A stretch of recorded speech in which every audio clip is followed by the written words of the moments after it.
con confini, perché la fauna selvatica non ha confini, per cui il Veneto è attaccato al Trentino e la gestione del nostro ambiente, nel quale noi dimentichiamo spesso, facciamo parte, non siamo i padroni, ma facciamo parte, e finché ci riteniamo padroni e finché continuiamo a fare interventi a nostro modello, non facciamo altro che complicare una situazione che sta già sfuggendo di mano, e le conseguenze le stiamo già pagando. Per cui io sostengo che la buona amministrazione dipenda soprattutto da una partecipazione. Prima di tutto bisogna ascoltare tutte le persone per affrontare qualunque problema, soprattutto le persone più competenti, per cui adottare un metodo scientifico, quali sono le evidenze scientifiche, e poi informare e formare i cittadini, anche attraverso il vostro aiuto, perché il vostro aiuto è fondamentale, perché le associazioni che diventano competenti e sensibili su determinati temi possono essere quei vettori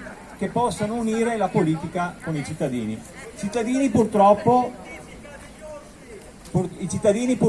che sono assenti, perché come i cittadini sono assenti per il voto, sapete che l'adesione al voto è sempre minore, e questo è un grosso problema, perché si dà sempre ragione a chi ha già potere e decide, e così anche l'informazione si sta riducendo, per cui noi abbiamo una grossa responsabilità, dobbiamo fare tanta informazione. Avete detto dobbiamo riempire, essere presenti nelle piazze, sì, ma dobbiamo essere presenti nei territori, arrivare alle gente, creare eventi, creare momenti di informazione. Questo è fondamentale, questo si può fare con un'alleanza tra associazioni e politica.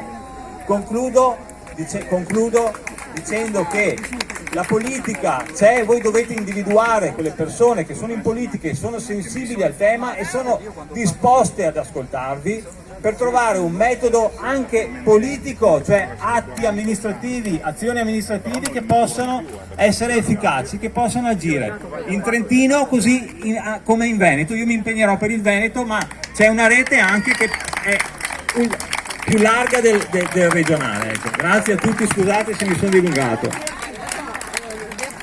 Grazie mille, adesso partiamo, qualche minuto.